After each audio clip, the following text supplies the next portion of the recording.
Welcome to Galt's Garage. Today we're going to be putting together a HOBART small universal cart for welding.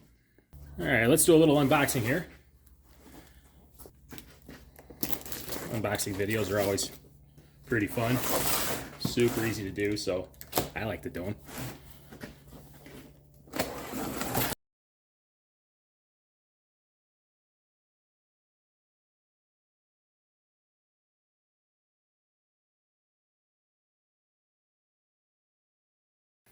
I'm not a giant fan of instructions, but it is nice to see what all is supposed to be in the box just in case you're missing something.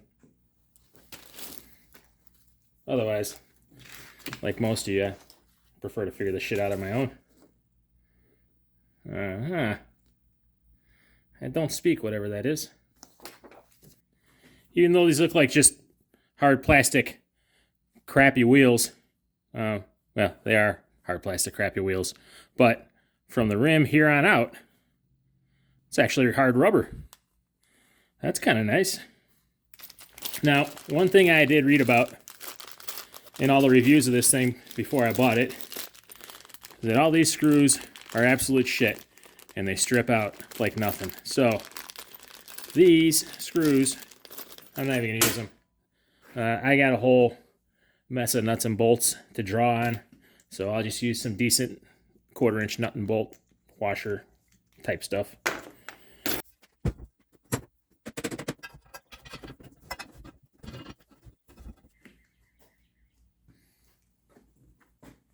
We'll take our spacer here, a washer, grab us a wheel, another washer, and the old cotter pin. We'll do the same thing on the other side.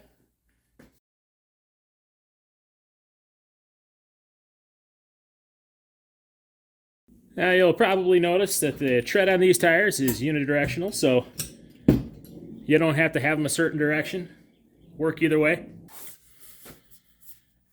It's worth mentioning, this tray is actually very rigid.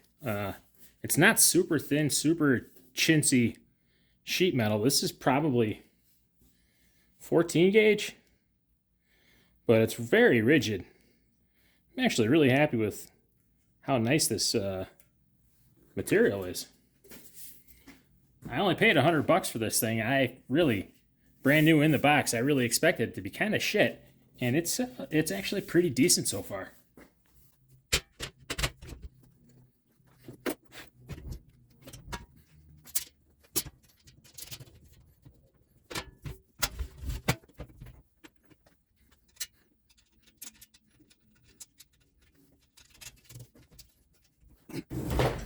I am temporarily putting in these crappy screws that the unit came with, just so I can get things lined up. Once they're lined up, I'll start pulling these out one at a time and drilling a 1/4 inch hole through, and then we'll just throw 1/4 inch bolts all the way through the frame. So the holes only go through this top part of the tube.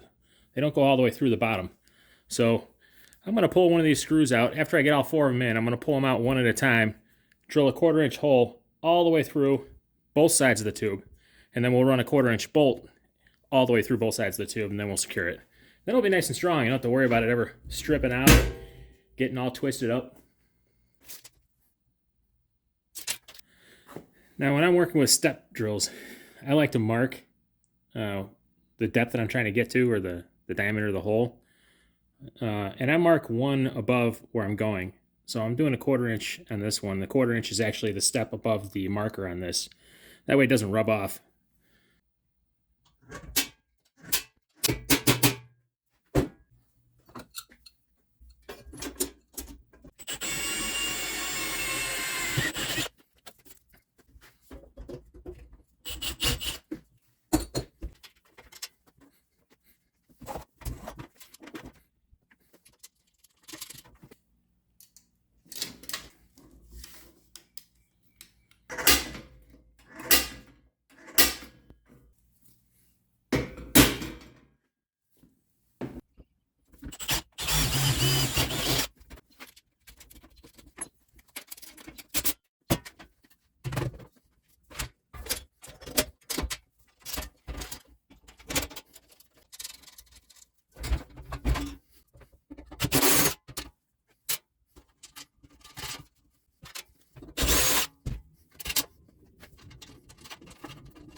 There's our single stage regulator made specifically for shielding gas.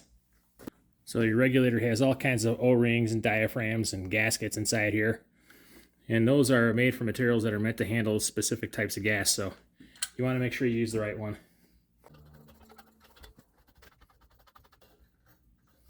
I like to angle mine up a little bit because this is going to be on the floor. That way it'll be a little easier to see and read. And like anything that's brass, you don't torque the hell out of it because you could deform it, brass being a softer metal than most. Certainly a softer metal than the steel that your wrench will be made out of. And this adapter here is so that you can use either a 5/8-18 male thread for your hose, or you can hook it up here with a female. Most hoses come with a male thread, so I'm going to leave this adapter on there. Now we can go ahead and set the flow pressure right now. The type of welding rig that I use with this type of gas, I should be running about 25 cubic feet per hour. So we're going to go ahead and set that real quick.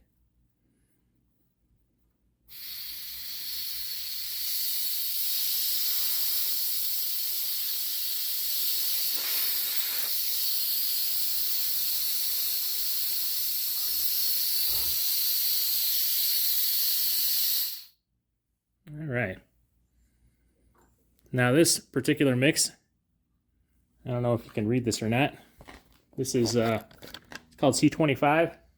It's 75% argon and 25% carbon dioxide.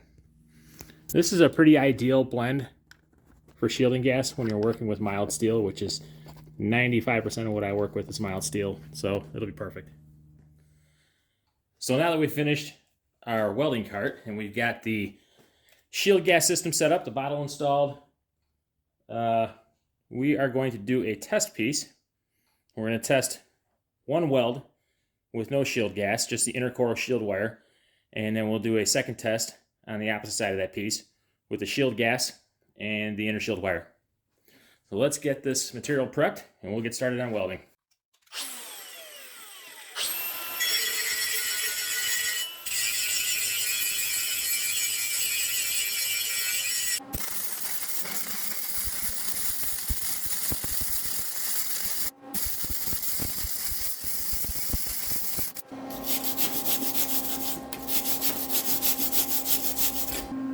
We did finally get our shielding gas line, so we're going to go ahead and throw this on.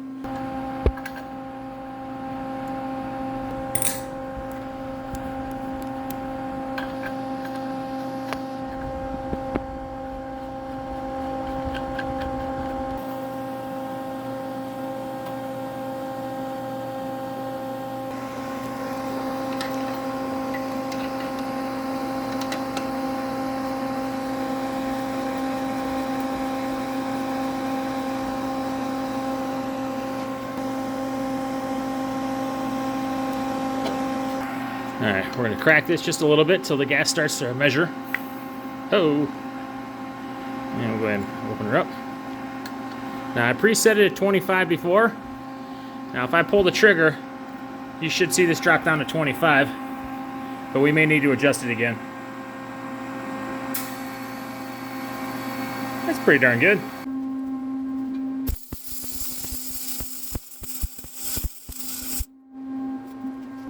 The inside of the welder says when you go from inner shield flux core wire to running metal inert gas to flip the positive and negative, which I did. As you can see, that's freaking atrocious. It's useless. So I'll flip them back, see if we get anything.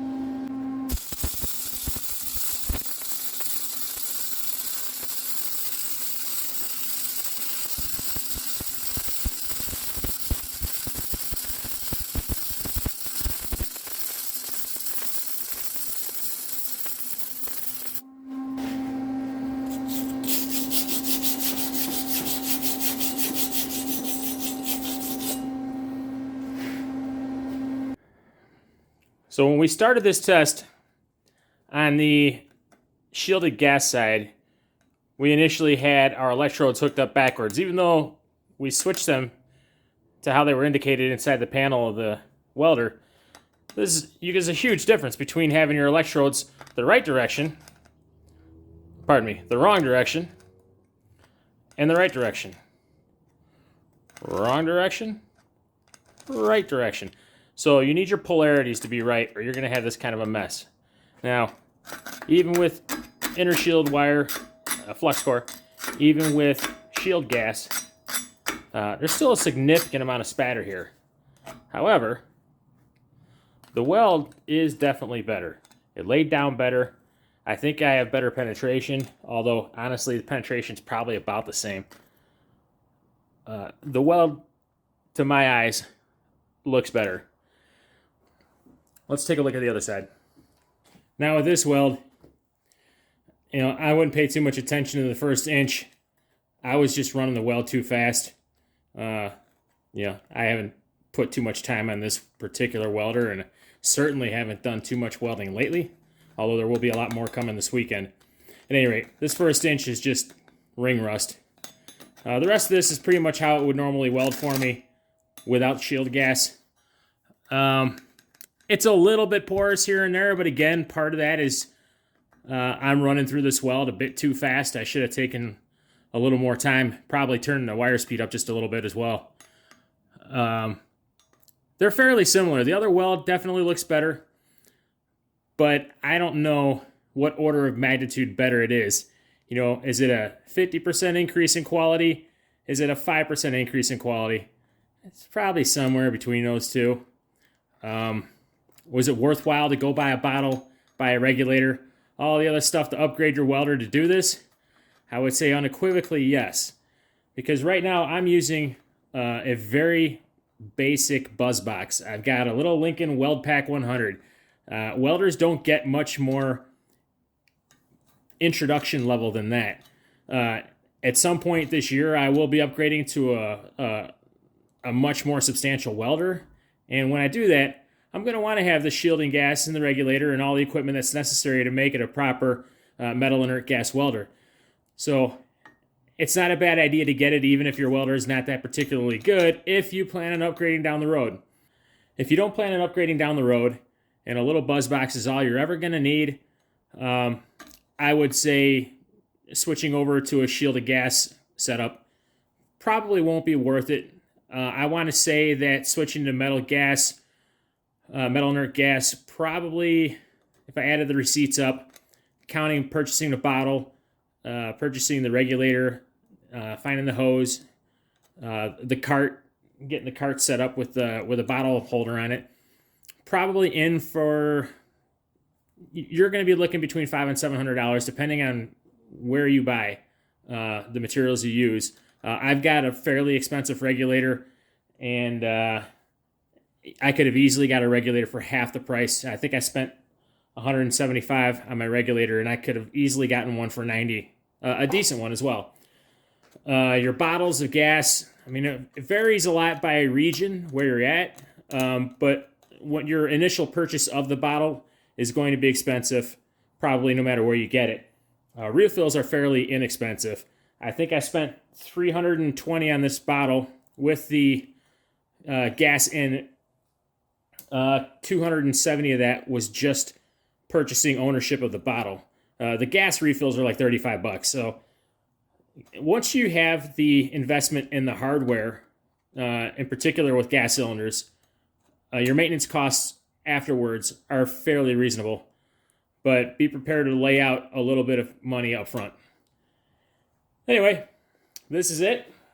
Let me show you real quick what the cart looks like now that it's got the bottle hooked up and the little Lincoln WeldPak on it.